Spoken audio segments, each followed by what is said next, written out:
Hello दोस्तों, मैं निकेता चौधरी आप सभी का स्वागत करती हूँ आपके अपने YouTube channel teach with Niketa में।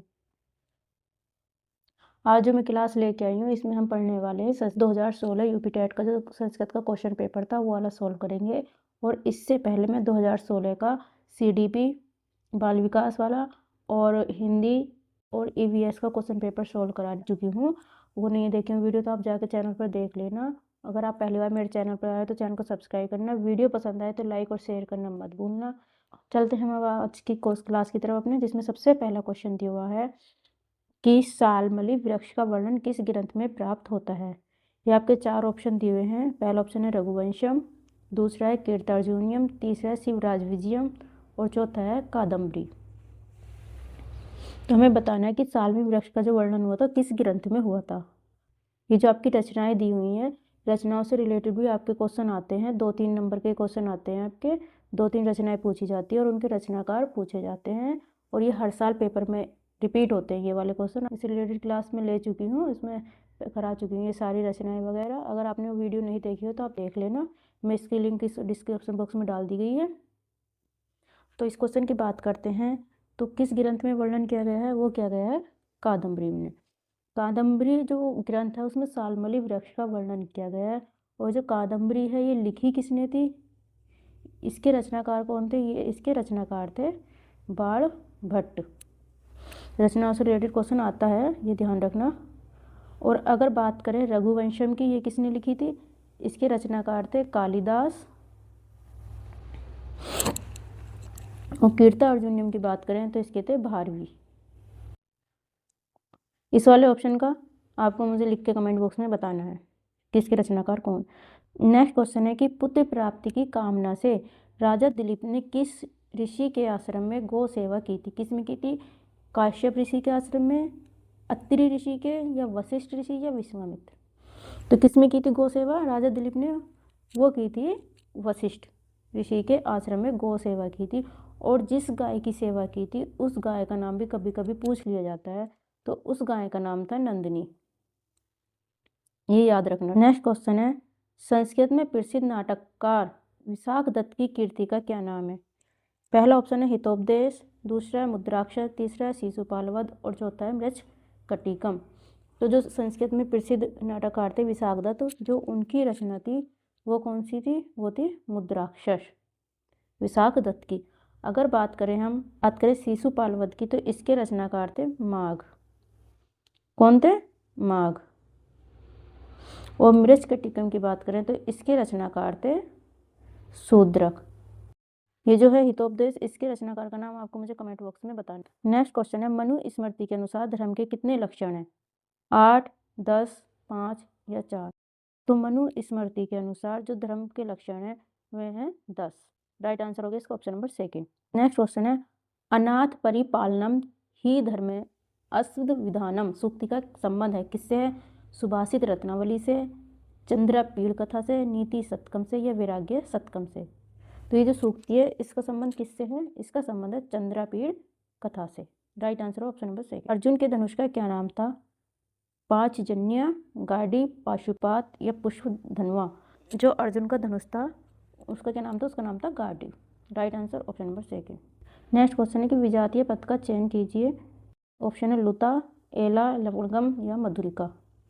तो इसमें मतलब बताना जो सबसे अलग है। तो लुता क्या है, लुता का अर्थ होता है मकड़ी, एला का अर्थ होता है इलायची, और लवंग का अर्थ होता है लौंग, और मधुरिका का शायद शराब होता है, मदिरा वगैरह ऐसा बोलते हैं। इसका मुझे कंफर्म नहीं है, अभी मैं कंफर्म करके बता दूंगी आगे। तो अगर विजातीय पद की बात करें तो हो गए लुता, ये जानवर का नाम।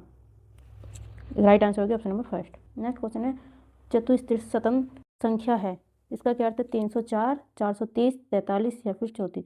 तो जो इसका राइट आंसर है, इसका राइट आंसर है 34, ऑप्शन नंबर। आभ्यंतर पर्यटन के प्रकार हैं, कितने प्रकार हैं, 5, 2, 4 या 3। पर्यटन की बात करें तो 2 टाइप के ये होते हैं। कौन कौन से, एक आभ्यंतर होता है और दूसरा होता है बाह्य पर्यटन। तो इसमें हमसे पूछा है कि आभ्यंतर पर्यटन के कितने प्रकार होते हैं। तो आभ्यंतर के जो होते हैं 5 प्रकार होते हैं। राइट आंसर इसका ऑप्शन नंबर 1 है। और अगर बाह्य पर्यटन की बात करें तो इनकी संख्या 11 होती है, 11। चलते अपने नेक्स्ट क्वेश्चन की तरफ। नेक्स्ट क्वेश्चन है, उपेंद्र पद का संधि विच्छेद है उप प्लस इंद्र है, उप प्लस इंद्र है, उपा प्लस इंद्र है, या फिर उप प्लस इंद्र है। तो उपेंद्र पद की अगर हम संधि विच्छेद करेंगे तो वो बनेगा उप प्लस इंद्र। राइट आंसर हो गया ऑप्शन नंबर सेकंड। नेक्स्ट है, सकार का शकार से योग होने पर क्या परिवर्तन होता है। सकार का रेफ हो जाता है, ये सकार का शकार हो जाता है, ये सकार का सकार हो जाता है, ये सकार का विसर्ग हो जाता है। तो इसमें बताना है कि सकार का सकार से योग होने पर क्या परिवर्तन होगा।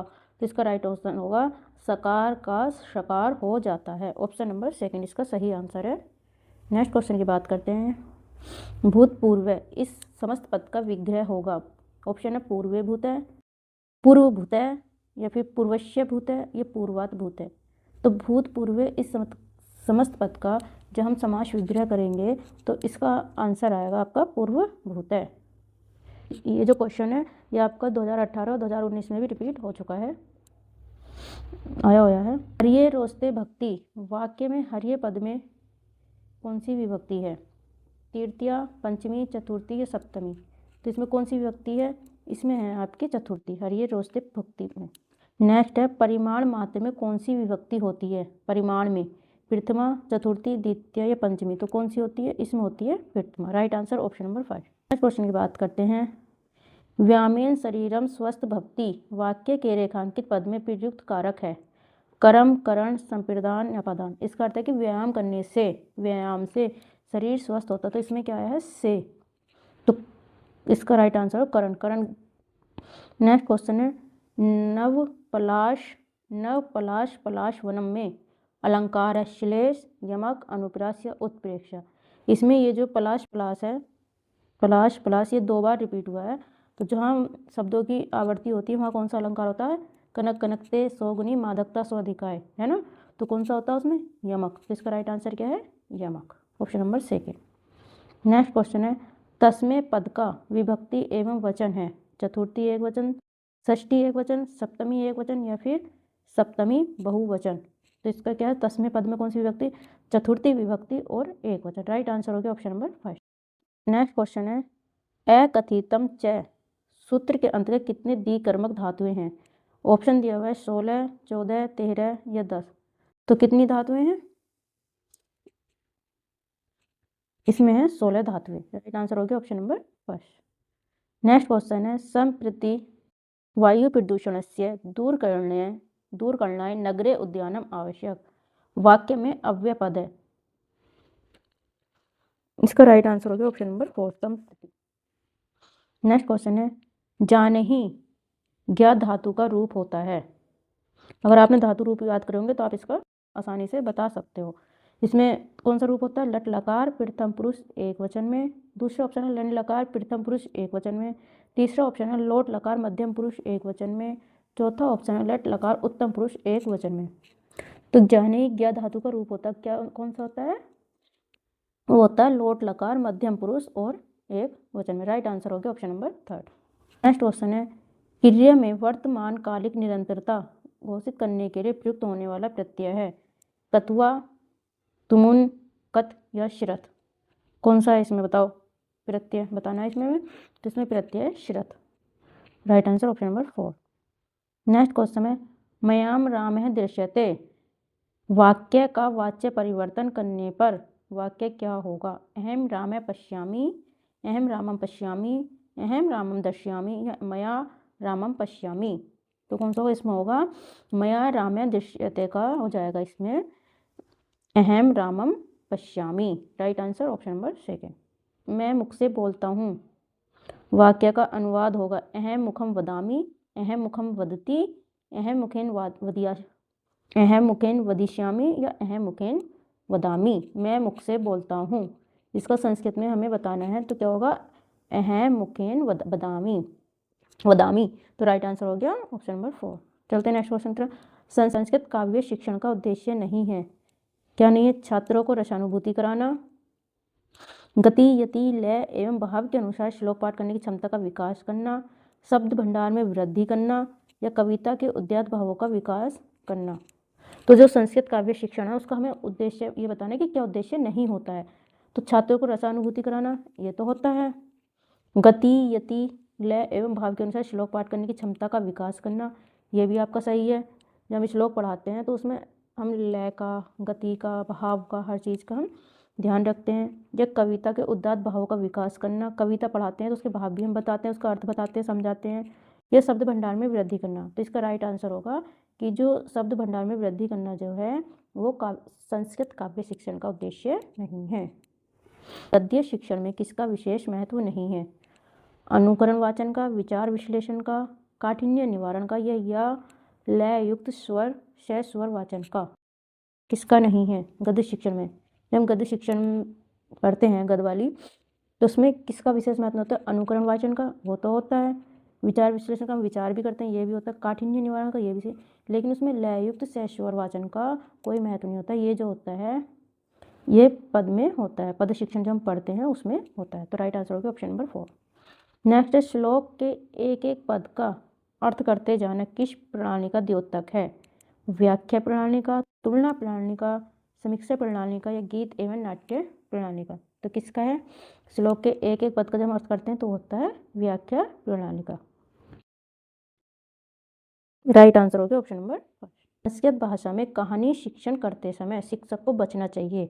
किससे बचना चाहिए? चित्रीय मुखौटा के प्रयोग से, वार्तालाप से, हाव भाव प्रदर्शन से, या पुस्तक प्रयोग? तो किससे बचना चाहिए? पुस्तक प्रयोग से शिक्षक को बचना चाहिए, क्योंकि चित्र मुखौटा के प्रयोग से बातचीत करेंगे, हाव भाव प्रदर्शन करेंगे तो तभी बच्चों को अच्छे से समझ में आएगा, लेकिन पुस्तक के प्रयोग से बचना चाहिए।